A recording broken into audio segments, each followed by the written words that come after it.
ॐ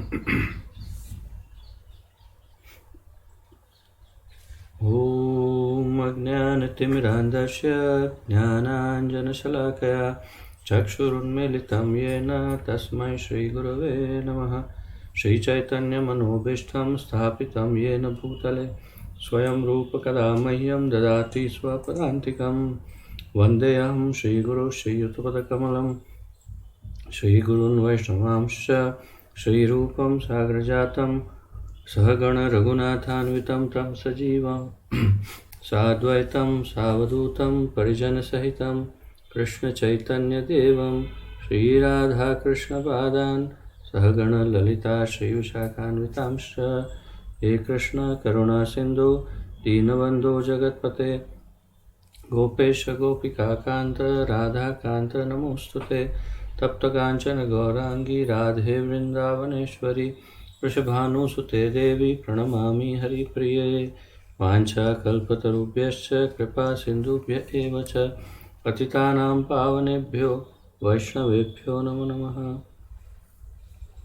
अनंतकोटि वैष्णववृंद की जय। नमः ओं विष्णुपादाय कृष्णप्रेष्ठाय भूतले श्रीमते जयपताका स्वामिन् इति नामिने। नमो आचार्यपादाय निताय कृपाप्रदायने गौरकथाधामदाय नगरग्रामतारिणे। नमः ओं विष्णुपादाय कृष्णप्रेष्ठाय भूतले श्रीमते भक्तिवेदांत स्वामिन् इति नामिने। नमस्ते सारस्वते देवे गौरवाणी प्रचारिणे निर्विशेष शून्यवादी पाश्चात्य देशतारिणे।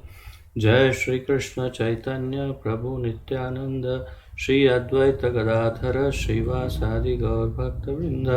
हरे कृष्ण कृष्ण कृष्ण हरे हरे हरे राम राम राम हरे हरे। हरे कृष्ण कृष्ण कृष्ण हरे हरे हरे राम राम राम हरे हरे। हरे कृष्ण कृष्ण कृष्ण हरे हरे हरे राम राम राम हरे हरे।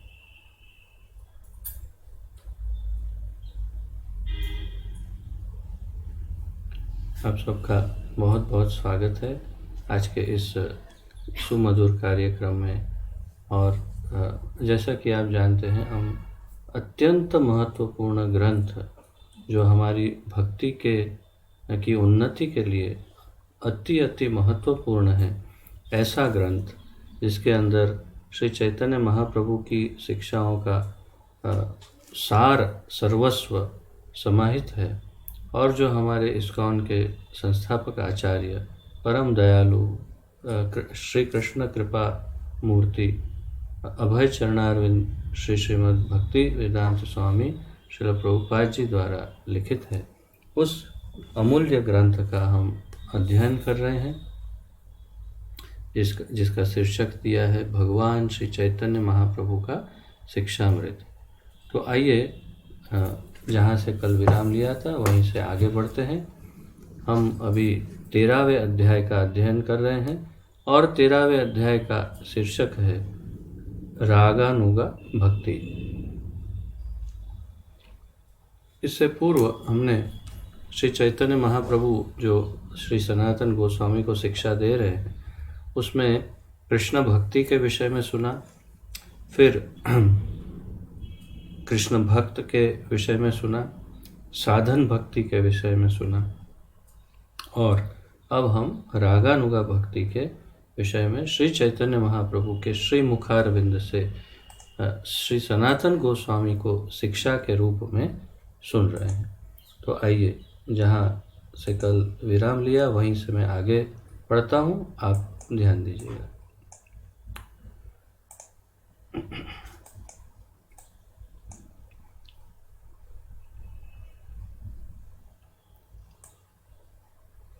तो कल रागात्मिका भक्ति और रागानुगा भक्ति के विषय में हमने सुना। रागात्मिका भक्ति क्या है और रागानुगा भक्ति क्या है, और आप लोगों को ये स्मरण भी होना ही चाहिए हमेशा कि रागानुगा भक्ति और रागात्मिका भक्ति में सबसे मुख्य अंतर ये है कि रागात्मिका जो है उसका अनुगमन जो होता है उसे राग अनुगा भक्ति कहते हैं। तो और रागात्मिका भक्ति किस में होती है? उन भक्तों में जो भगवान के नित्य सिद्ध पार्षद हैं, जो भगवान के नित्य सेवक हैं, उनकी सब लीलाओं में जो संगी गण हैं, उनमें मुख्य रूप से ये होती है रागात्मिका भक्ति। और उनका अनुगमन जब हम करते हैं तो ये हमारे लिए राग अनुगा भक्ति होती है। उदाहरण दिए हैं जैसे कि यशोदा मैया, नंद बाबा, या जो भी भगवान की लीला में जो भी भक्त हैं, उनका अनुगमन करना, उसे राग अनुगा भक्ति कहते हैं।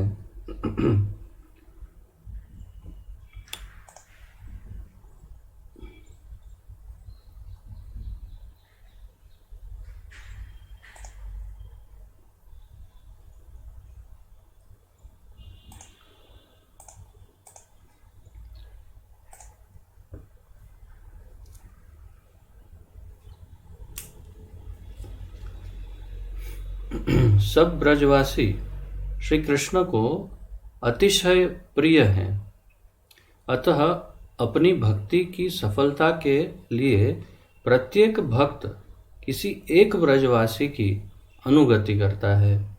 तो अभी पूरी प्रोसेस, प्रक्रिया समझा रहे हैं कि राग अनुगा भक्ति जो है वो किस प्रकार की जाए। रागानुगा भक्ति, उसकी प्रक्रिया, प्रोसेस अभी महाप्रभु समझा रहे हैं, तो उस पर थोड़ा ध्यान दीजिएगा।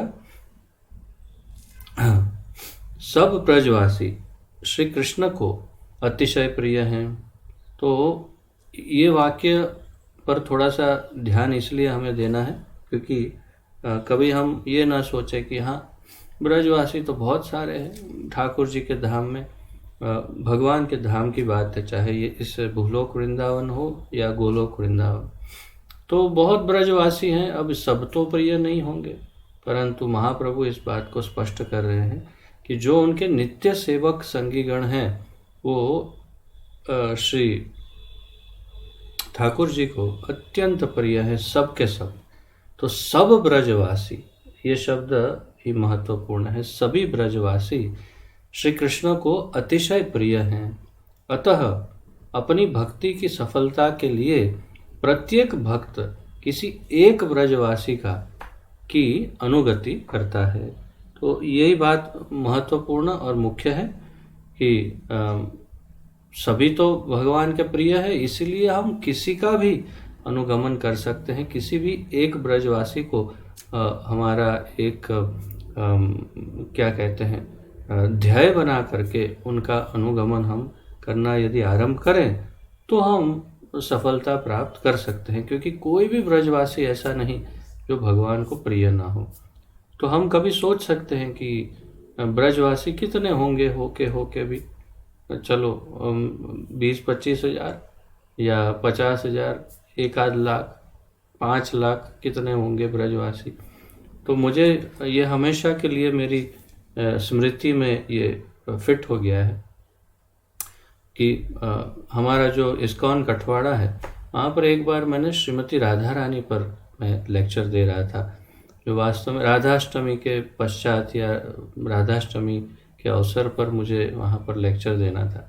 तो मैंने उसकी तैयारी के लिए हमारे पूजनीय श्री भक्ति पुरुषोत्तम स्वामी महाराज द्वारा लिखित राधा रानी पर जो ग्रंथ है, उस ग्रंथ से तैयारी की थी। काफ़ी और भी काफ़ी इंटरनेट से यहाँ वहाँ से, परंतु मुख्य आधार वही ग्रंथ था।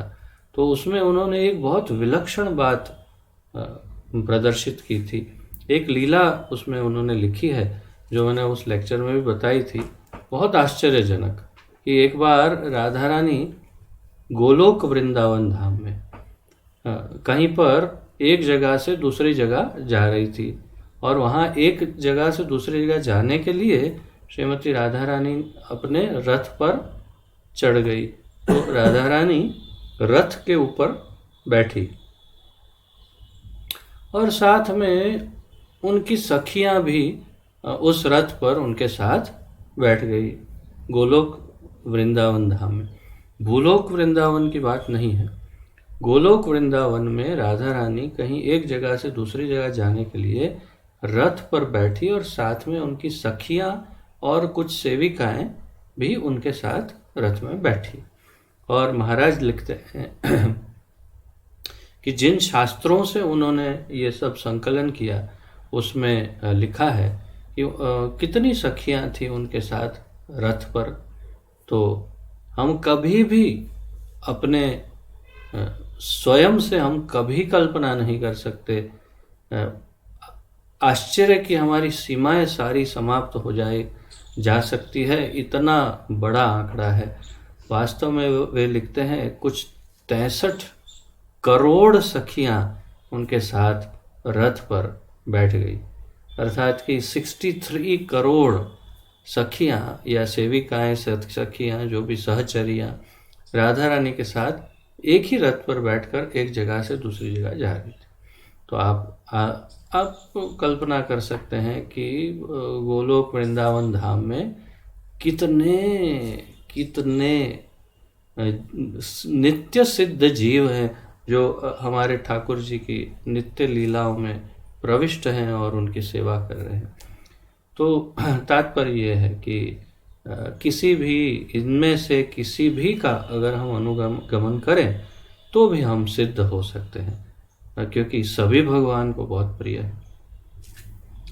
भक्ति रसामृत सिंधु 1.2.214 प्रथम 94 है, सॉरी 200, हाँ यहाँ से मुझे 1 और 9 थोड़ा ऐसे, थोड़ा इधर से इधर ऐसे टर्न हो गया तो 9 का 1 लगने लगा। तो ये होता है कभी कभी, लेकिन अच्छा है ना पीछे कोई करेक्ट करने वाला बैठा है। तो भक्ति रसामृत सिंधु 1.2.200 क्या कहते हैं उसे 94 क्या 94 294 में परामर्श है कि रागानुगा मार्ग के शुद्ध भक्त को अपनी अभिष्ट श्री कृष्ण परिकर ब्रजवासी अपने अभिष्ट श्री कृष्ण परिकर ब्रजवासी की सेवा का नित्य स्मरण करना चाहिए। तो भक्ति रसामृत सिंधु में ये परामर्श दिया है, सलाह दी है, मार्गदर्शन दिया है या तो निर्देशन दिया है कि रागानुगा भक्ति में जो शुद्ध भक्त है उसको अपने अभिष्ट अर्थात जिनको वो फॉलो कर रहा है उनको श्री कृष्ण परिकर भगवान के नित्य सिद्ध पार्षद श्री कृष्ण परिकर या सेवक या ब्रजवासी की सेवा, उनकी सेवा का नित्य स्मरण करना चाहिए। सॉरी इज इट वहाँ पर इंग्लिश में क्या लिखा है? नहीं सही है। But such a pure devotee should always remember the activities of a particular inhabitant of Braj.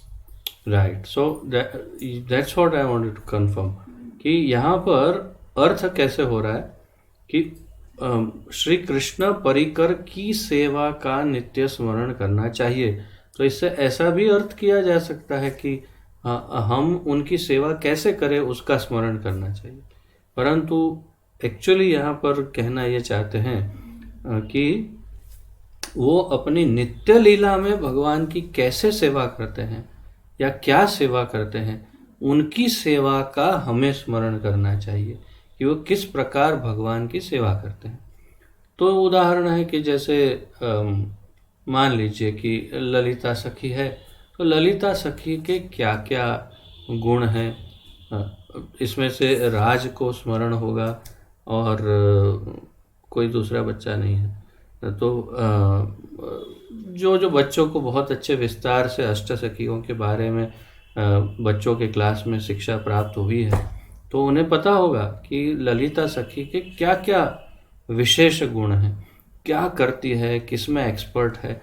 तो उनकी जो भी क्रियाएं हैं वो सब उन्हें जो उनको फॉलो कर रहा है, जैसे मैंने कहा कि ललिता सखी का उदाहरण, तो उसका स्मरण सतत करना चाहिए, सतत, हमेशा, नित्य स्मरण करना चाहिए कि वो कैसे भगवान की सेवा करती है या करते हैं या इत्यादि, तो स्पष्ट हुआ रागानुगा भक्ति जो कर रहा है वो भक्त अपने आदर्श का, जो आदर्श है उनका, जो भगवान की नित्य लीला में है,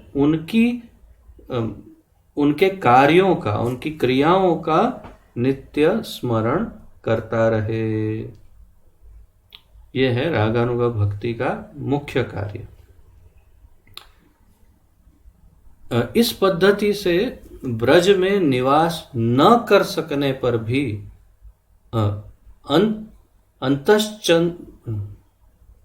अंतःचिंतन द्वारा, अंतःचिंतन अर्थात मन में चिंतन या मन में सोचने के कारण द्वारा वह सदा व्रजवास कर सकता है।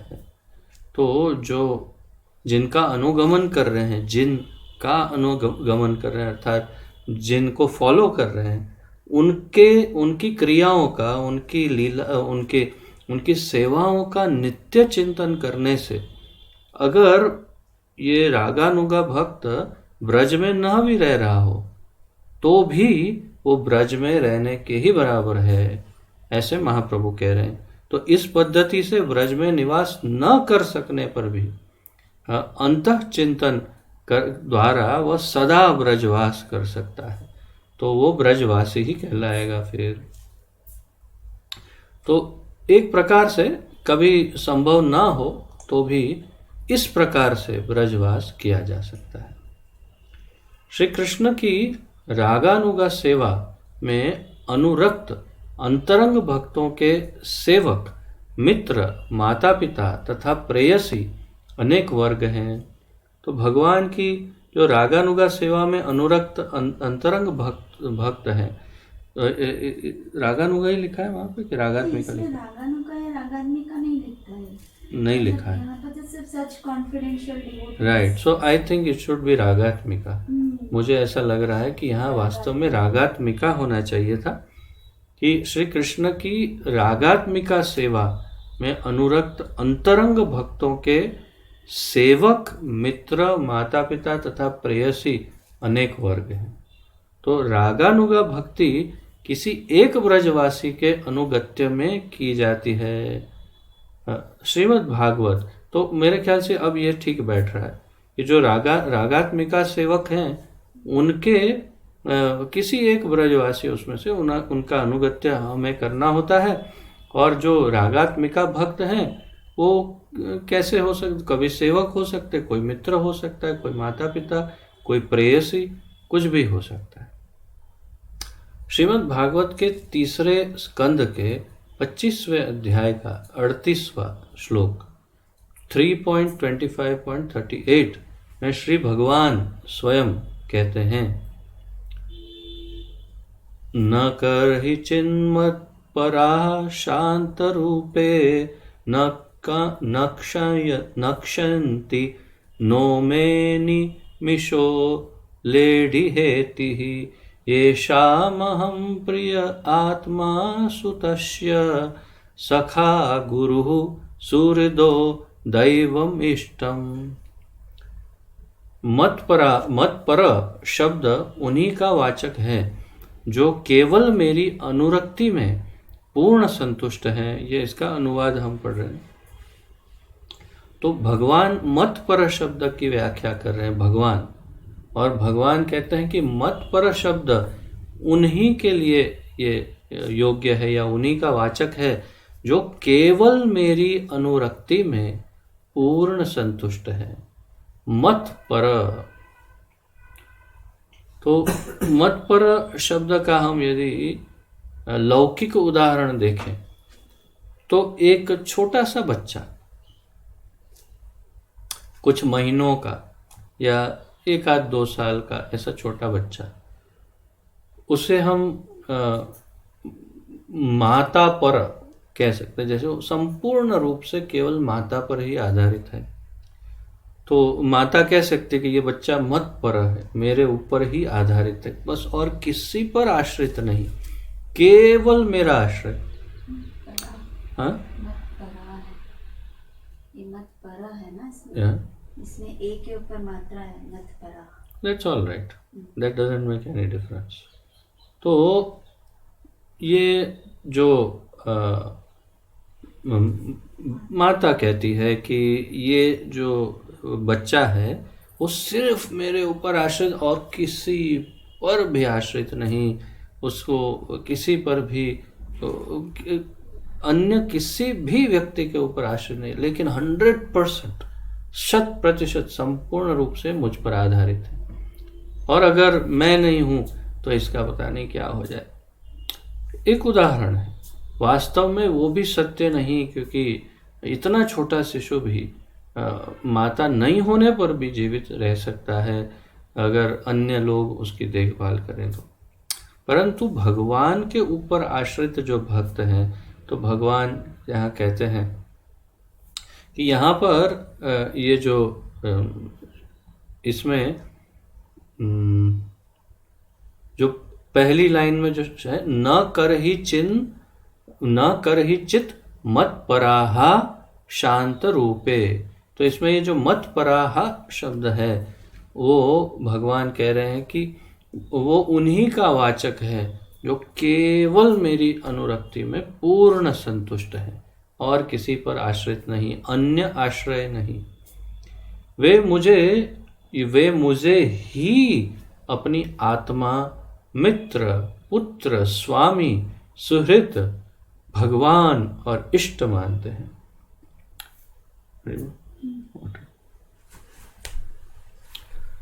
हे जननी, काल चक्र भी ऐसे भक्तों को ग्रस नहीं सकता।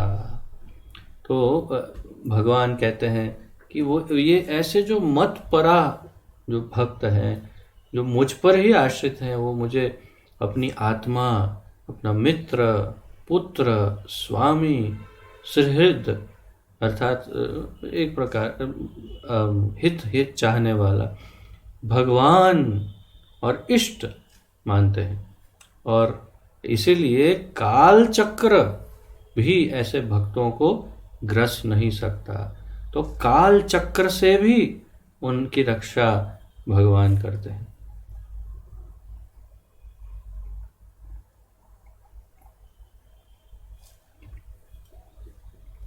अर्थात एक प्रकार से भगवान के शुद्ध भक्त जो संपूर्ण रूप से भगवान पर आश्रित हो, उनकी मृत्यु भी, उनका काल भी, ये सब कुछ भगवान के ऊपर निर्भर है। इसके जीवंत उदाहरण हमारे परम आराध्य गुरुदेव ओम विष्णुपाद परमहंस परिव्राजकाचार्य अष्टोत्तर शत श्री श्रीमद जयपताका स्वामी गुरु महाराज इसका प्रत्यक्ष उदाहरण है। क्योंकि उन्होंने मृत्यु को अब क्या है, मृत्यु थक गई है, उसको बोर हो गई है, यार ये व्यक्ति मेरे लिस्ट में कैंसल, ये मेरे से नहीं होगा। क्योंकि इतने प्रयास, इतने ट्रायल किए कि उसने अब एग्ज़ाम देना छोड़ दिया। ऐसा बोलते हैं ना कि बहुत ट्रायल किए, पास ही नहीं होता। तो मृत्यु ट्रायल देके थक गई है, परंतु हमारे गुरु महाराज को छू भी नहीं सकती, ऐसे सिद्ध हुआ है। और जितने ज्योतिषों ने उनकी कुंडलियाँ, जन्माक्षर, जो कुछ भी देखा है, ऐसा कहना है, बहुत बड़े बड़े विद्वान ज्योतिषों का कहना है, ये तो कब के इनकी मृत्यु तो हो चुकी है, कब की हो चुकी है। लेकिन अगर अभी ये जीवित हो तो ये बहुत बड़ा आश्चर्य है, ये संभव ही नहीं हो सकता, ये कैसे जीवित। तो ये सिद्ध करते हैं कि भगवान जो कह रहे हैं वो प्रमाणित करते हैं। और देखो ना, अभी उन्होंने कोरोना को भी हरा दिया। इतना सारा इतने रोगों का शरीर, लेकिन कोरोना को भी मात दे दी। तो यही तो प्रमाण है, भगवान जो कह रहे हैं वो सिद्ध हुआ कि अब उनके आश्रित भक्त जो हैं वो काल चक्र से भी परे हैं। भक्ति रसामृत सिंधु 1-2-308 में श्रील रूप गोस्वामी ने भगवान श्री कृष्ण को पति, पुत्र, सुहृद, सखा रूप से चिंतन करने वाले भक्तों की वंदना की है।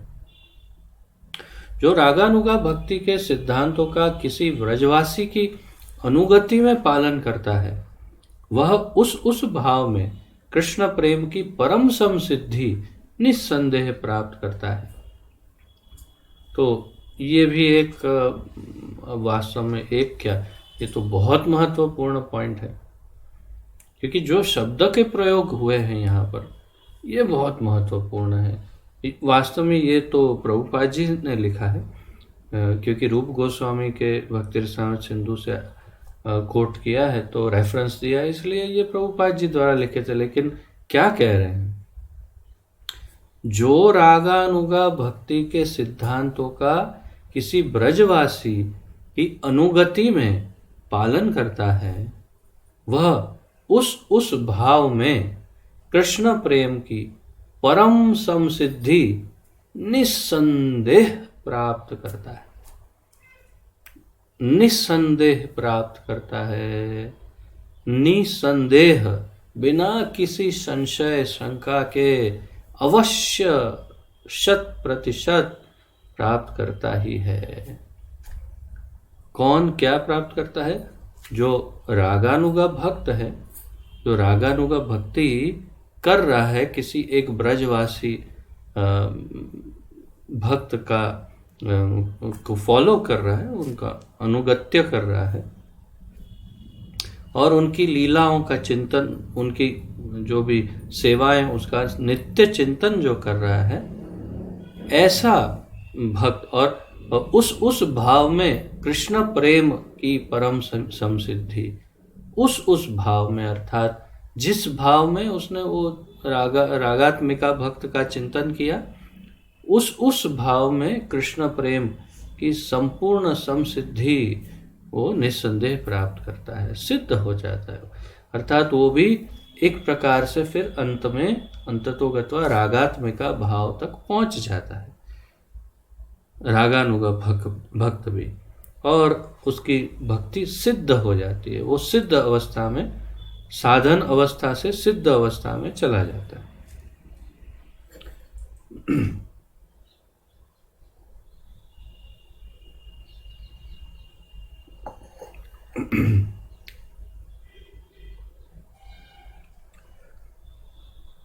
कृष्ण प्रेम का बीज 2 लक्षणों के रूप में बढ़ सकता है। यह भी महत्वपूर्ण है। कृष्ण प्रेम का बीज 2 लक्षणों के रूप में बढ़ सकता है। एक रति, जिसे राग भी कहते हैं, रति या राग, तथा भाव।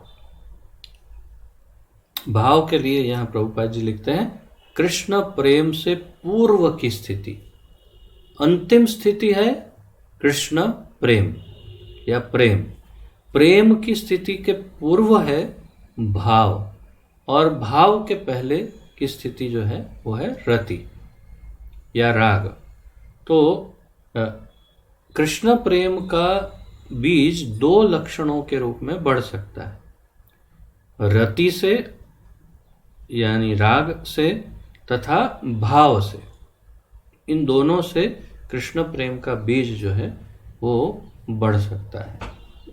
अर्थात उसमें से वो प्रेम, क्या कहते हैं,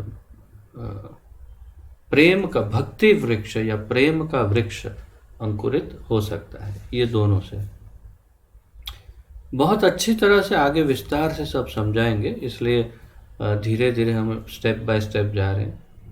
रति एवं भाव से परम ईश्वर भगवान श्री कृष्ण भक्त परवश हो जाते हैं। ये मैं भी बहुत अच्छे आश्चर्यचकित, अर्थात एक प्रकार से बहुत अचंभित हुआ कि भगवान, मैं तो सोचता था केवल कृष्ण प्रेम की अवस्था वाले जो भक्त हैं उनके ऊपर अहम भक्त पराधीनो, तो उन पर आश्रित हो जाते हैं, होंगे भगवान जो पूरा पूरा कृष्ण प्रेम जिनका जागृत हुआ उन पर। परंतु ये तो आश्चर्य है, यहाँ पर महाप्रभु के अनुसार रति एवं भाव से परम ईश्वर भगवान श्री कृष्ण भक्त परवश हो जाते हैं। अर्थात रति की स्टेज में फिर भाव और फिर प्रेम आता है, तो यहाँ तक कि रति की अवस्था में भी भगवान भक्त के वश में आ जाते हैं, भगवान भक्त के वश में आ जाते हैं, वशीभूत हो जाते हैं, परवश। ये दोनों प्रेम के किसी भी लक्षण से पूर्व प्रकाशित रहते हैं। ये दोनों कौन से? भाव, रति और भाव किसी भी लक्षण से, कोई भी लक्षण के माध्यम, जैसे कि लक्षण कैसा? जैसे कोई रोंगटे खड़े हो जाना या आंखों से अश्रु बहना, तो किसी लक्षण से पूर्व प्रकाशित रहते हैं। अर्थात प्रेम के किसी भी लक्षण से पूर्व प्रकाशित रहते हैं। अर्थात प्रेम के जो लक्षण प्रकाशित हो रहे हैं उससे पहले ही ये रति के और भाव के लक्षण प्रकाशित हो जाते हैं। इस विषय का सांगोपांग वर्णन श्रीमन महाप्रभु ने श्री सनातन को सुनाया। तो अब एक मैंने कहा ना, ये बहुत विस्तार से बहुत अच्छी तरह समझाएंगे, इसलिए हम सब समझ जाएंगे, धीरे धीरे ग्रहण करेंगे। तो इस विषय का सांगोपांग, सांगोपांग का अर्थ है संपूर्ण, एक एक उसके अंग उप अंग सब मिलाकर, जो भी उसके विभाग हैं या फिर उसके जो हिस्से, जो भी पूरी तरह से सांगोपांग, पूरी तरह से उसका वर्णन श्रीमन महाप्रभु ने सनातन गोस्वामी को सुनाया। उसका अर्थ है कि हम भी उसका पूरा वर्णन अब यहाँ सुनेंगे। महाप्रभु ने सुनाया जब, तो हम अब सुनेंगे।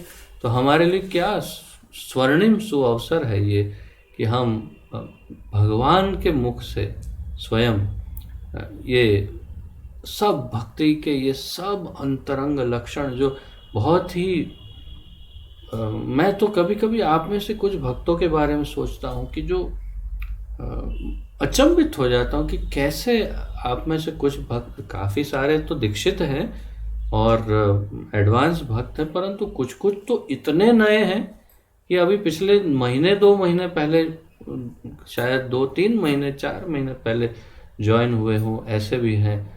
और किस प्रकार ये सब श्रवण कर रहे हैं।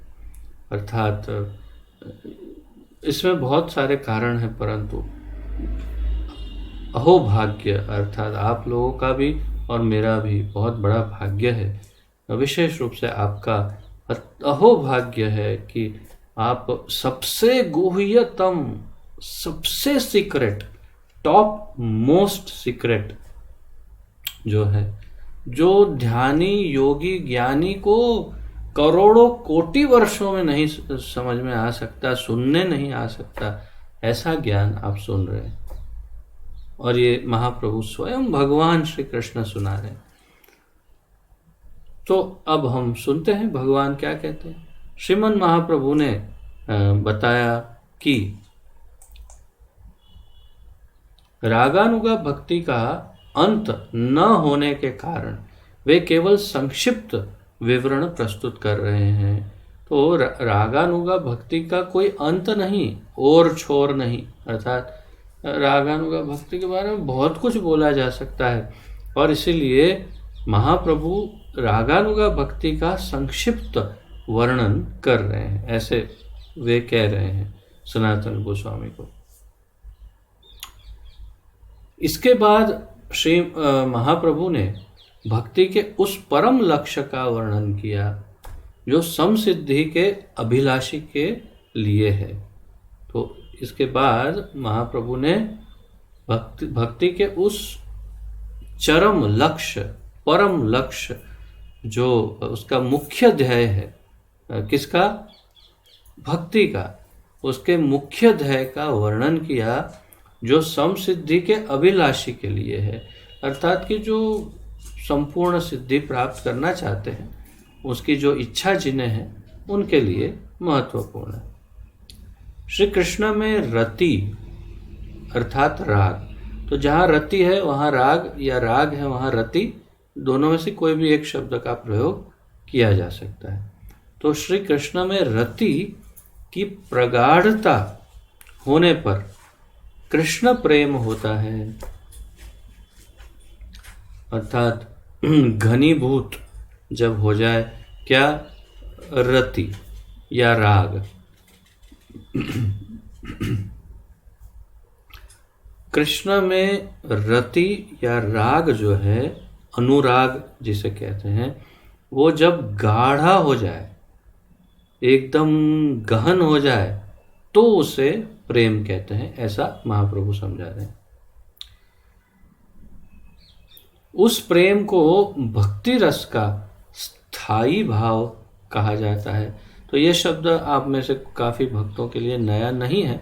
स्थायी भाव, ये हमने ये सब शब्दों की पहले दूसरे ग्रंथों की चर्चा में हमने सीखा है।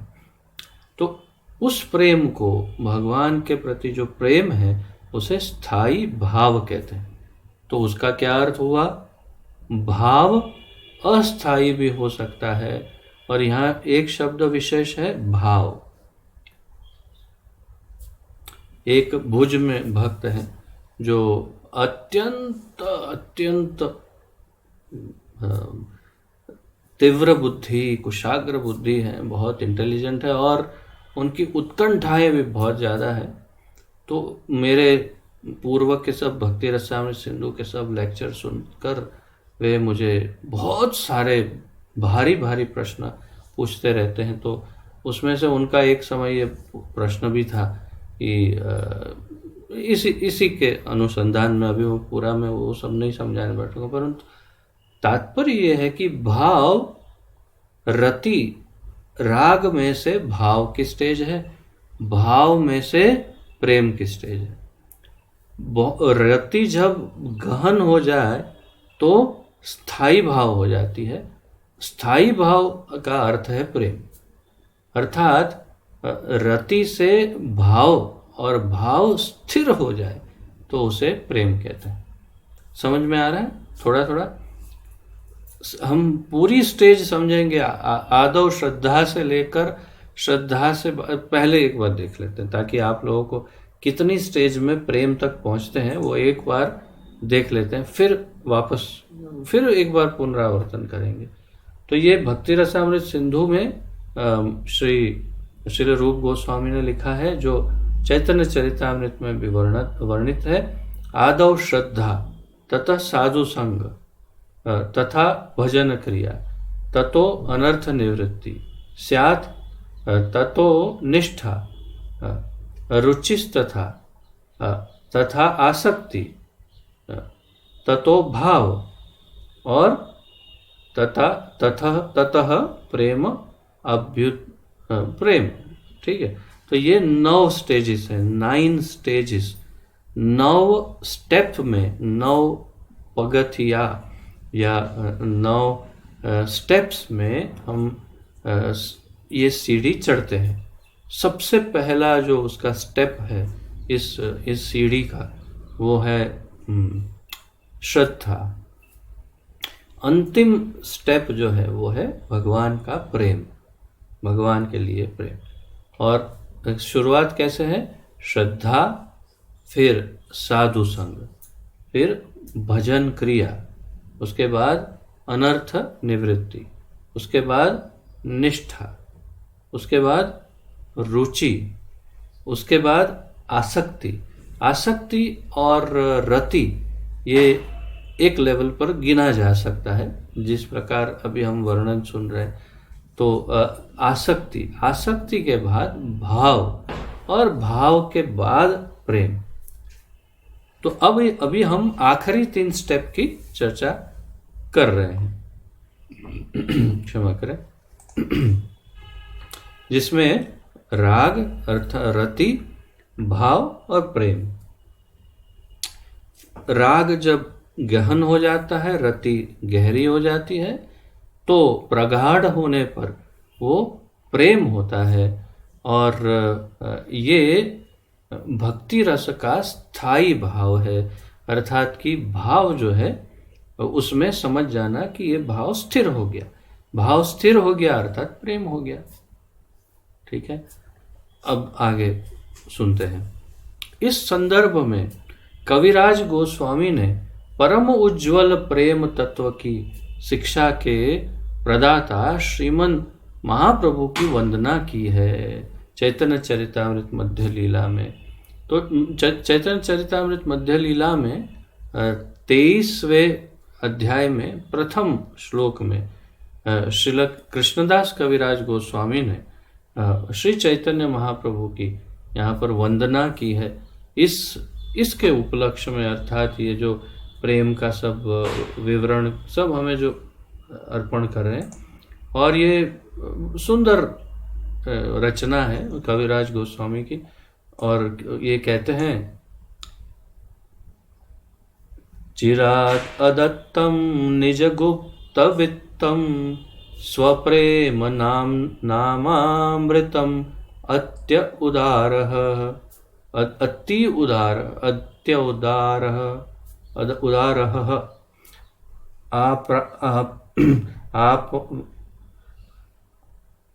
आपामरं यो विततार गौरः कृष्णो जनेभ्यस्तम अहम प्रपद्ये कृष्णो जनेभ्यस्तम अहम प्रपद्ये। इसका अनुवाद यहाँ प्रभुपाद जी लिखते हैं, हे भगवान गौरहरि, हे भगवान गौरहरि, आपके अतिरिक्त और किसने इस शुद्ध प्रेम को का वितरण किया है। हे भगवान गौरहरि, आपके अतिरिक्त, आपके अलावा और किसने इस शुद्ध प्रेम का वितरण किया है। हे सर्वाधिक वदान्य अर्थात अत्यंत दयालु, हे सर्वाधिक वदान्य भगवद अवतार, आपके इस गौर कृष्ण रूप की मैं सादर वंदना करता हूँ। तो इस प्रकार श्रील कृष्णदास कविराज गोस्वामी श्री चैतन्य महाप्रभु की वंदना इसलिए कर रहे हैं क्योंकि जिस प्रेम की हम बात कर रहे हैं, जो 9 स्टेप में प्राप्त होता है, 9 स्तरों के पश्चात जिसकी प्राप्ति होती है, और वो 9 स्तर अनंत कोटि जन्मों में शायद पार हो सकते हैं। शायद श्रद्धा कौन से जन्मों में हमारी जन्मी होगी वो तो हम भी नहीं जानते, और फिर श्रद्धा से धीरे धीरे हम साधु संग, फिर अनर्थ निवृत्ति, भजन क्रिया, ये करते करते करते हम कब ये प्रेम तक तो हम कहाँ पहुँचे हैं। परंतु अगर हम रति तक भी अगर पहुँचे हैं तो कितने जन्मों में पहुँचे होंगे। और ये वो महाप्रभु हैं जो सीधा प्रेम ही बांटते हैं, अर्थात जिनसे भी मिले महाप्रभु, जिनको भी स्पर्श कर लिया, जिनका भी संपर्क हो गया महाप्रभु से, उनको जिनको आलिंगन कर लिया, उन सब को मुफ्त में संपूर्ण कृष्ण प्रेम ही दे दिया। सीधा शॉर्टकट, डायरेक्ट प्रोडक्ट सीधा हाथ में, बीच में कुछ प्रोसेस नहीं, श्रद्धा नहीं, ये नहीं, कुछ नहीं, सीधा प्रेम दे दिया। तो वो इसीलिए महावदान्य है, अत्यंत उदार, जिनसे अधिक उदार। और इसीलिए तो कृष्णदास कविराज कहते हैं कि आपके अतिरिक्त और किसने ये कार्य किया है, किसने ये कृष्ण प्रेम बांटा है इस प्रकार। और यही सत्य है, और इसीलिए हम उनकी बारंबार वंदना करते हैं श्री चैतन्य महाप्रभु की। भक्ति रसामृत सिंधु 1:3:1 में श्री कृष्ण से प्रेम की स्थिति को सूर्य से निसृत सूर्य किरणों की उपमा दी गई है। ये सूर्य किरण भक्त हृदय को उत्तरोत्तर स्निग्ध द्रवीभूत बनाती है। तो भक्ति रसामृत सिंधु में श्रीला रूप गोस्वामी ने कृष्ण प्रेम से प्रेम की जो स्थिति है उसे सूर्य से निकलने वाली सूर्य किरणों के साथ उसकी तुलना की है और कहा कि सूर्य किरणें भक्त हृदय को अर्थात ये कृष्ण प्रेम जो है भक्त हृदय को उत्तरोत्तर अर्थात बढ़ते हुए क्रम में उत्तरोत्तर सतत निरंतर बढ़ते हुए क्रम में स्निग्ध, यहाँ शब्द द्रवीभूत, परंतु स्निग्ध का अर्थ सीधा अर्थ है और कोमल और अधिक कोमल, स्मूथ जैसे कहते हैं, या मक्खन की तरह और एकदम कोमल हल्का, ऐसे करते रहते हैं कृष्ण प्रेम। इस प्रकार भक्त का हृदय सत्व गुण से भी परे विशुद्ध सत्व के अलौकिक स्तर पर स्थित रहता है। तो जब कृष्ण प्रेम जागृत होता है तब वो उसका हृदय जो है भक्त का वो सत्व गुण से भी ऊपर चला जाता है, गुणातीत हो जाता है, गुण अतीत अर्थात निर्गुण हो जाता है। तो निर्गुण कैसे? निर्गुण इस प्रकार की तमोगुण की तो बात नहीं, तमो रजो और सत्व गुण से भी अतीत ऊपर विशुद्ध सत्व गुण में स्थित हो जाता है। प्रेम रूपी सूर्य किरणों से हृदय को उत्तरोत्तर द्रवीभूत करने की प्रक्रिया को भाव कहते हैं। भाव की व्याख्या आप यदि लिखना चाहें तो, प्रेम रूपी सूर्य किरणों से अर्थात कृष्ण प्रेम से हृदय को उत्तरोत्तर सतत निरंतर द्रवीभूत करने की जो प्रक्रिया है उसे भाव कहते हैं। सतत कुछ न कुछ चलता ही रहता है, हृदय को हिलाता ही रहता है, उसे भाव।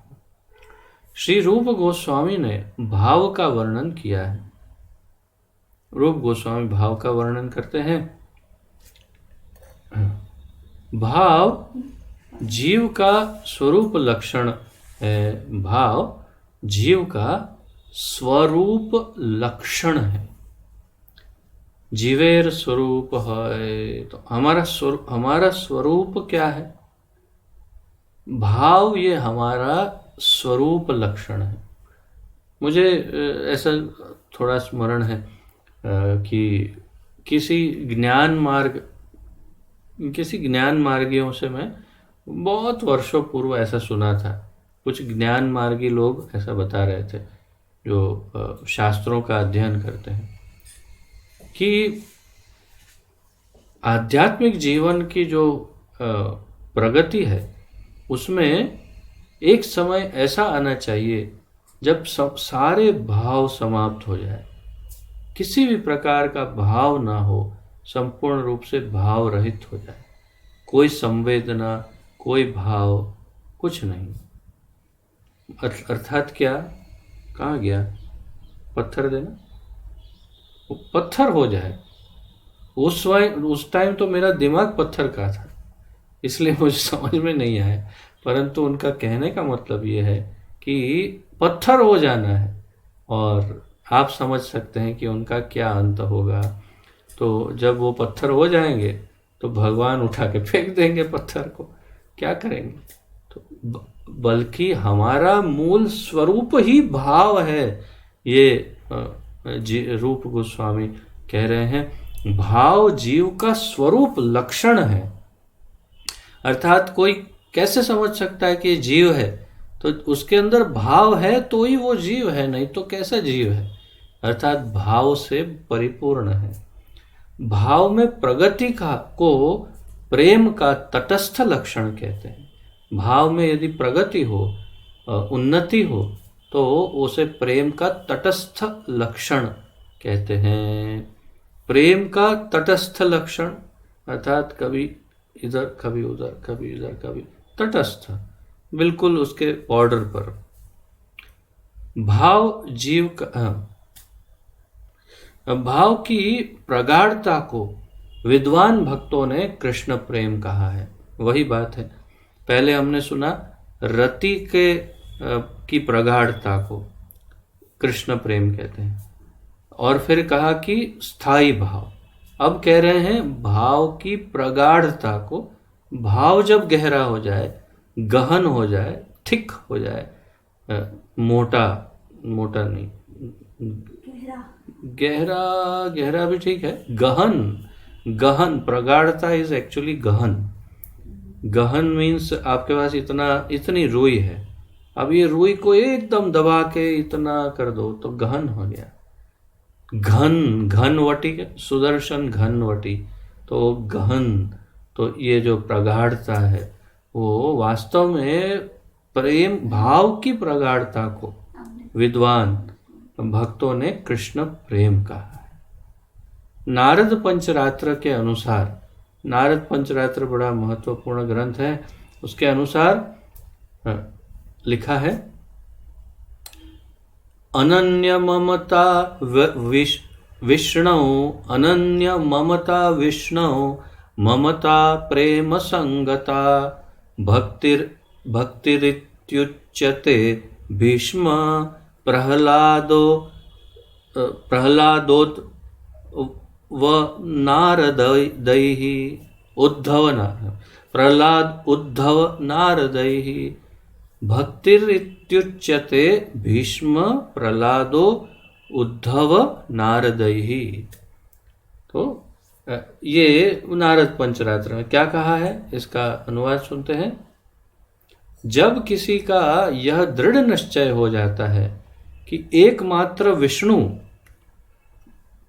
क्षमा करें, श्री कृष्ण ही प्रेमास्पद एवं आराध्य है, अन्य कोई भी देवता भक्ति के योग्य नहीं है, तब वह श्री कृष्ण से अंतरंग और महत्वपूर्ण प्रेम का आस्वादन करता है।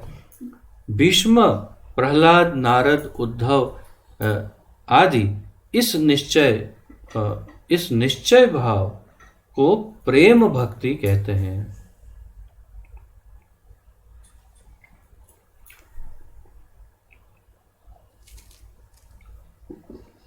बड़े बड़े महाजन, जिन्हें भागवत में महाजन कहा, उन महाजन, उद्धव जी का नाम नहीं है परंतु अन्य 3 तो महाजनों के लिस्ट में है, भीष्म, प्रहलाद और नारद। तो इन महाजनों, और उद्धव जी भी लिखा नहीं तो क्या भागवत में महाजन के समान ही है, और इतने बड़े बड़े महाजनों, उत्तम भक्तों ने ये प्रमाण दिया कि प्रेम भक्ति, प्रेमा भक्ति या प्रेम भक्ति किसे कहते हैं। तो जब किसी का यह दृढ़ निश्चय हो जाता है कि एकमात्र कृष्ण या विष्णु नारायण ही प्रेमास्पद एवं आराध्य है, अर्थात कि जिससे प्रेम किया जा सकता है और जिसकी आराधना की जा सकती है, ऐसे केवल कृष्ण ही है और कोई नहीं है, दूसरे कोई देवी देवता नहीं, अन्य कोई भी देवता भक्ति के योग्य नहीं है, तब वह श्री कृष्ण से अंतरंग और महत्वपूर्ण प्रेम का आस्वादन करता है। उसके पश्चात उसका भगवान के साथ अंतरंग प्रेम का आस्वादन शुरू होता है। और ये भीष्म, प्रहलाद, नारद और उद्धव जी इसे प्रमाणित करते हैं और कहते हैं इसे प्रेम भक्ति कहते हैं। तो ये व्याख्या थी प्रेम भक्ति की, जो आप लोगों ने सुना ध्यान से और शायद लिखा भी होगा कुछ नोट। फिर से एक बार दृढ़ निश्चय जिनमें हो कि केवल कृष्ण ही आराध्य और प्रेम के पात्र हैं और कोई देवी देवता नहीं है, तो उसका फिर कृष्ण के साथ प्रेम का आदान प्रदान आरंभ होता है, और इस आदान प्रदान को फिर प्रेम भक्ति कहते हैं, ऐसा ये महाजन कहते हैं।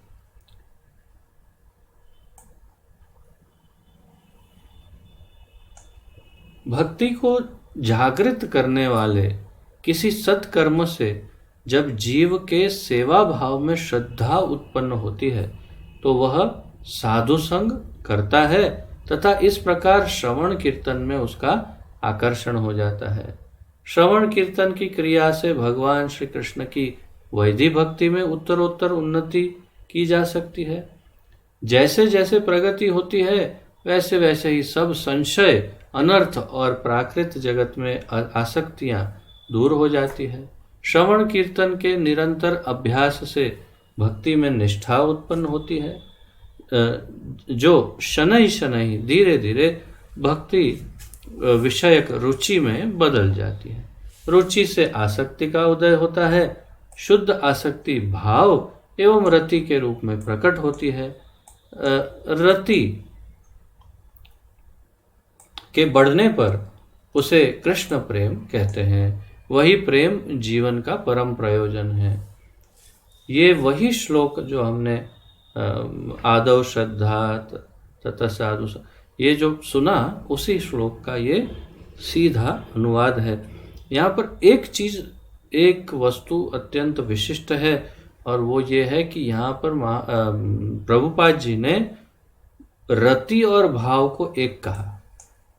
हमने रति और आसक्ति को एक समझा था जब मैं कह रहा था, परंतु यहाँ पर शुद्ध आसक्ति भाव एवं रति के रूप में प्रकट होती है। अर्थात आसक्ति के बाद भाव और रति दोनों एक समान, या तो एक ही है या तो एक समान लेवल पर दोनों है, ऐसा यहाँ प्रभुपाद जी वर्णित कर रहे हैं। और रति के बढ़ने पर, अब भाव की बात नहीं की, रति की बात की कि रति के बढ़ने पर उसे कृष्ण प्रेम कहते हैं, तो उसे स्थाई भाव कहते हैं। तो फिर अर्थात ये शब्द जो हैं रति, राग, भाव, स्थाई भाव, प्रेम, ये सब में थोड़ा थोड़ा बहुत ही कम अंतर होने के कारण कभी यहाँ से वहाँ, कभी वहाँ से यहाँ, ऐसे ऐसे लगता है। तो जैसे हम समझ पा रहे हैं वैसे रति और भाव एक स्तर पर हो सकते हैं, परंतु रति के बाद ही भाव और भाव के बाद प्रेम, ये निश्चित है। और वही प्रेम जीवन का परम प्रयोजन है। ये जीवन का परम प्रयोजन है। तो मैं इसे, क्योंकि ये बहुत ही ज़्यादा महत्वपूर्ण है, इसलिए हम इसको फिर से एक एक अंग को समझेंगे। भक्ति को जागृत करने वाले किसी सत्कर्म से जब जीव के सेवा भाव में श्रद्धा उत्पन्न होती है तो आदौ श्रद्धा, सबसे पहले श्रद्धा। तो श्रद्धा कैसे उत्पन्न होती है, प्रभुपाद जी समझाते हैं कि भक्ति को जागृत करने वाले किसी सत्कर्म, भक्ति को जागृत करने वाले सत्कर्म कैसे हो सकते हैं कि कभी कृष्ण मंदिर चले गए या किसी कृष्ण भक्त को कुछ हेल्प की, मदद कर ली, किसी कृष्ण भक्त के विषय में कुछ अच्छा कहा, या फिर किसी कृष्ण मंदिर में या कृष्ण भक्त को कुछ सेवा अर्पण की, कुछ उनको सहायता की इत्यादि। तो ऐसे कुछ सत्कर्म के कारण उसके हृदय में एक श्रद्धा, उसे अज्ञात सुकृति भी कहते हैं, कि जाने या अनजाने में उसके हृदय में एक अच्छे कार्य करने के कारण, वो भी कृष्ण के अनुसंधान में अच्छा कार्य, भक्ति के लिए अच्छा करने के लिए की वजह से उसके हृदय में श्रद्धा उत्पन्न होती है। कोई यदि उसे, जैसे सामान्य उदाहरण, आप भगवत गीता लेकर के दो व्यक्ति के सामने खड़े होते हैं। एक व्यक्ति को कहते हैं देखिए स्वयं भगवान श्री कृष्ण ने भगवत गीता में कहा है, तो एक व्यक्ति कहता है कौन भगवान श्री कृष्ण, कौन कहता है कृष्ण भगवान, किसने देखा है? आपने देखा है कृष्ण को? तो आपने देखा है भगवान को? नहीं, मैंने भी नहीं देखा। तो कैसे मान लेंगे? ये सब किताबें तो किसी मनुष्य ने ही लिखी है, ये सब में इसमें क्या भगवान भगवान। एक दूसरा, जब दूसरे व्यक्ति को जब कहते हैं भगवान, भगवत गीता में कहते हैं कि सर्वधर्मान परित्यज्य माम एकम, तो सुनता है ध्यानपूर्वक, तो ओ भगवान ने ऐसा कहा, अच्छा, तो कैसे शरणागति लेते हैं, उसकी क्या प्रक्रिया है? इसे कहते हैं श्रद्धा। और दूसरा जो है वो अश्रद्धालु है, तो अश्रद्धालु है उसकी हम बात ही नहीं कर रहे हैं, उसको साइड पे, हम केवल श्रद्धा। तो आदौ श्रद्धा, सबसे पहले श्रद्धा, ततो साधु संग, तो उसके बाद तो वह साधु संग करता है। तो वो पूछता है अच्छा ऐसा है तो मुझे और बताइए, थोड़ा और बताइए। तो वो कहते हैं आप आइए ना, मंदिर आइए, मंदिर में और हमारे सीनियर भक्तों से मिलिए, उनको प्रश्न पूछिए, वो आपको बताएंगे, अच्छा प्रसाद भी मिलता है, कीर्तन होगा, आइए आप जरूर आएंगे। फिर वो जाते हैं मंदिर, या हमारे जैसे भक्ति वृक्ष है किसी अन्य कार्यक्रम में जुड़ते हैं और वहाँ दूसरे भक्तों का संग करते हैं, उसे कहते हैं साधु संग। तो सबसे पहले श्रद्धा हुई, फिर भक्तों का संग हुआ, फिर तथा इस प्रकार श्रवण कीर्तन में उसका आकर्षण हो जाता है। तो उसका धीरे धीरे धीरे श्रवण कीर्तन में आकर्षण होता है कि अरे ये कीर्तन बढ़िया है, और कुछ नहीं, प्रसाद और कीर्तन में बहुत मज़ा आता है, तो कीर्तन सुनने के लिए भी जाना चाहिए, और प्रसाद तो बढ़िया मिल ही रहा है। तो आदौ श्रद्धा तथा साधु संग तथा भजन क्रिया, तो ये है भजन क्रिया। तो भजन क्रिया क्या? कीर्तन, श्रवण, ये सब में उसको रुचि धीरे धीरे उत्पन्न होने लगी और उसमें हिस्सा लेने लगा, तो उसे कहते हैं भजन क्रिया। तो ये हुआ 3। जैसे जैसे प्रगति होती है वैसे वैसे ही सब संशय, शंकाएं, अनर्थ और प्राकृत जगत में आसक्तियां दूर हो जाती है। दूर हो जाती है मतलब आप कहेंगे हमारी तो क्या, हमारे तो आसक्तियां हैं, अभी भी हमें अभी भी कुछ कुछ चीज़ें अच्छी लगती है, तो हम उस प्रोसेस में हैं। अर्थात मैंने कहा था ना, ये तो 9 स्टेप कई जन्मांतरों का लेखा जोखा हो सकता है भाई, ये इतना फास्ट कैसे? फिर भी बड़ी करुणा है श्री चैतन्य महाप्रभु, श्रील प्रभुपाद, हमारे गुरु महाराज की, कि हमें तब भी इस जन्म में काफ़ी फास्ट प्रोग्रेस देखने को मिल रहा है। और ये भजन क्रिया के बाद धीरे धीरे इसी भजन क्रिया से, अर्थात कीर्तन और श्रवण से, धीरे धीरे उसकी सब शंकाएं दूर होने लगती हैं।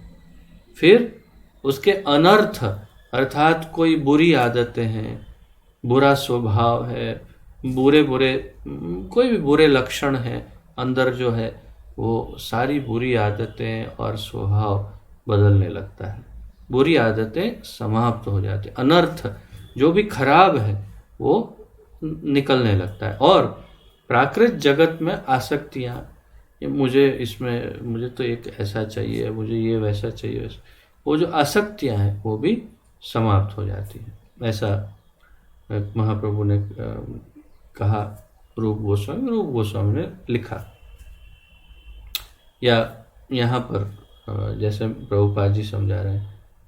फिर श्रवण कीर्तन के निरंतर अभ्यास से भक्ति में निष्ठा उत्पन्न होती है। तो हमने कहाँ तक देखा? आदौ श्रद्धा, ततः साधु संग, ततः साधु संगो, तथा भजन क्रिया, ततो अनर्थ निवृत्ति ही स्यात् ततो निष्ठा। तो श्रद्धा देखी, श्रद्धा से साधु संग आया, साधु संग से भजन क्रिया आरंभ हुई, कीर्तन श्रवण, उससे धीरे धीरे धीरे अनर्थ निवृत्ति हो गई, अनर्थ निकल गए, हृदय निर्मल हो गया।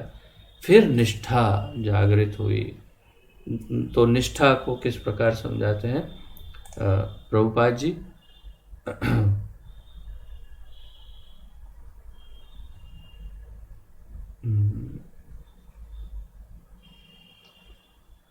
तो श्रवण कीर्तन के निरंतर अभ्यास से भक्ति में निष्ठा उत्पन्न हो जाती है, जो शनै शनै भक्ति विषयक रुचि में बदल जाती है।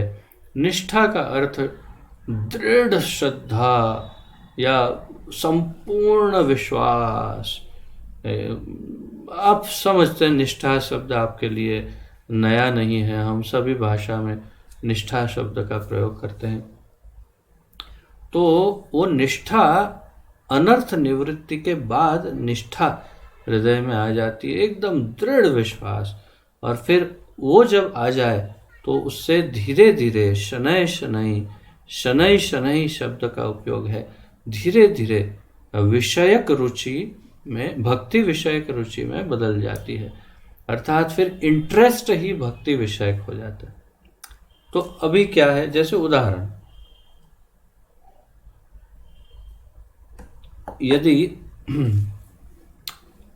हम घर में बैठे हैं और किसी ने टीवी चालू किया और उसमें कोई सीरियल आने लगा टीवी का, हम बैठे हैं, हाथ में माला है और एकदम से टीवी के सामने ऐसे, यहाँ ऐसे देख रहे थे, ऐसे टीवी के सामने देखा और फिर एकदम से पूरा भाव बदल गया। क्यों? क्योंकि उसमें, उस सीन में घुस गए और एकदम इंटरेस्ट आ गया, हरे कृष्ण हरे कृष्ण कृष्ण कृष्ण हरे कृष्ण, पूरी तरह से उसमें ओतप्रोत होने लगे। तो इसका अर्थ है कि हमारी संपूर्ण रुचि अभी कृष्ण में नहीं है। जिसकी संपूर्ण रुचि कृष्ण में है उसका रिएक्शन ऐसा होगा कि जब कोई ऐसे टीवी चालू होगा तो उसके सामने देखकर वहाँ से उठकर चला जाएगा, क्योंकि उसको रुचि ही नहीं है, इंटरेस्ट ही नहीं है, उसका इंटरेस्ट केवल कृष्ण है। तो वो स्टेज भक्ति की बहुत उन्नत स्टेज है, जो हमारे लिए आवश्यक है, जो जरूरी है। हमें केवल कृष्ण में इंटरेस्ट होना चाहिए। तो वही उसे, उस स्टेज को, उस अवस्था को रुचि कहते हैं।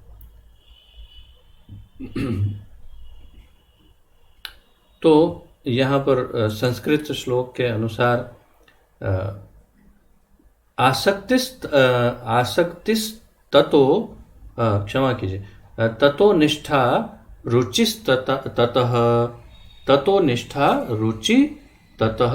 तो उसके बाद, निष्ठा के बाद रुचि उत्पन्न होती है। फिर आगे प्रभुपाद जी समझाते हैं,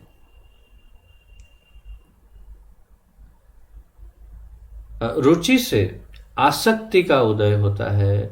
तो रुचि, इतना इंटरेस्ट कृष्ण में है कि धीरे धीरे आसक्ति हो जाती है। आसक्ति मतलब एक प्रकार से व्यसन, एक प्रकार का व्यसन हो जाता है कि उसके बिना नहीं चलेगा। अर्थात जिसको प्रतिदिन दर्शन करना है तो करना ही है, उसके बिना नहीं चलेगा। प्रतिदिन भगवान की सेवा करनी ही है, प्रतिदिन श्रवण करना ही है, प्रतिदिन नाम जप करना ही है, हरि नाम संकीर्तन कर, उस सब भजन क्रियाओं में और भगवान में, सभी में आसक्ति हो जाती है, उसके बिना चलता नहीं है। तो वो उसकी अगली अवस्था है। और जिसे कहा आसक्तिस ततो, फिर भावस ततः, उसके बाद भाव की स्टेज। तो उसे समझाते हैं शुद्ध आसक्ति भाव एवं रति के रूप में प्रकट होती है। तो उसके बाद भाव जागृत होता है और रति के बढ़ने पर उसे कृष्ण प्रेम कहते हैं। और जैसे यहाँ रूप गोस्वामी ने समझाया है, तो अथ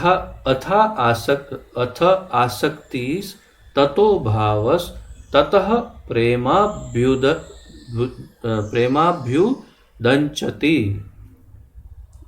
साधकानाम् अयं प्रेम्णः प्रादुर्भावे भवेत् क्रमः। तो इस प्रकार क्रम से धीरे धीरे साधकों में कृष्ण प्रेम जागृत हो जाएगा, ऐसे रूप गोस्वामी ने समझाया है। उसे यहाँ हमारे प्रभुपाद जी ने समझाया कि रुचि के बढ़ने पर उसे कृष्ण प्रेम कहते हैं, वही प्रेम जीवन का परम प्रयोजन है। बस, तो आज यहाँ तक का चर्चा रखते हैं। कल इसी विषय पर आगे बढ़ते जाएंगे और अधिक इसमें हमें समझाते जाएंगे। तो ये कंटिन्यूटी रहेगी, जारी रहेगा, और आप लोग इस पर अवश्य चिंतन करिएगा। ये बहुत गहन विषय है और इस विषय के बारे में बड़ी बहुत सूक्ष्म चिंतन की आवश्यकता है, मनन की आवश्यकता है, अध्ययन की आवश्यकता है। इसके बारंबार पुनरावर्तन की आवश्यकता है, बारंबार इसे पढ़ना, सुनना और इस पर ध्यान देना, तब हम ये धीरे धीरे ये सारे स्टेज से पार होना आरंभ करेंगे। तो इसी के साथ विराम लेते हैं। किसी का कोई यदि प्रश्न, उत्कंठा, सुधार, सुझाव आदि हो तो प्रस्तुत कर सकते हैं।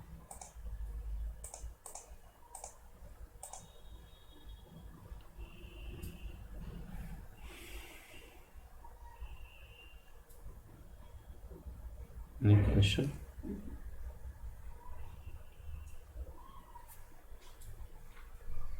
जी भाती जी। हाँ प्रभु जी, हरे कृष्णा, धन्यवाद, प्रणाम। धन्यवाद प्रभु जी, वो अपने भाव का गाढ़ापन आप जो बता रहे थे ना जी, भाव बहुत गाढ़ा हो जाता है तब आसक्ति में, तो वो हम पढ़ रहे थे ना, तो हमारे जो विश्वरूप प्रभु है ना जी, उन्होंने उसके बारे में भक्ति के जो लक्षण बताए, सांद्रानंद विशेष आत्मा, बहुत मतलब कंडेंस्ड मिल्क, ऐसा उन्होंने बताया था। वो शब्द मुझे याद आ गया। नहीं, बिल्कुल सही है, बिल्कुल सही। ये वही भक्ति रसामृत सिंधु में यही शब्द है, सांद्रानंद विशेष आत्मा। तो ये दूध को जब बहुत ज्यादा उबाल देते हैं तो एकदम थिक रबड़ी की तरह, या जैसे हम खीर के लिए जो थिक मिल्क कहते हैं, कंडेंस्ड मिल्क, ऐसा बन जाता है, घनीभूत हो जाता है। करेक्ट, बिल्कुल सही, उचित है शब्द, राइट।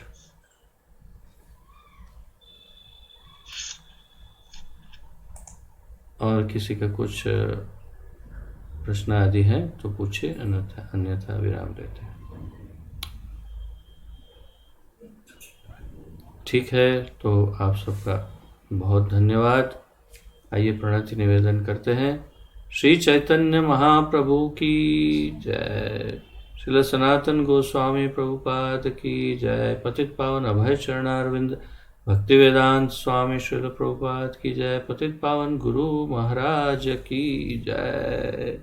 निताय गौर प्रेमानंदे, हरि हरि बोल। आप सबको कोटि कोटि दंडवत प्रणाम और आप सबका बहुत बहुत धन्यवाद। हरे कृष्ण।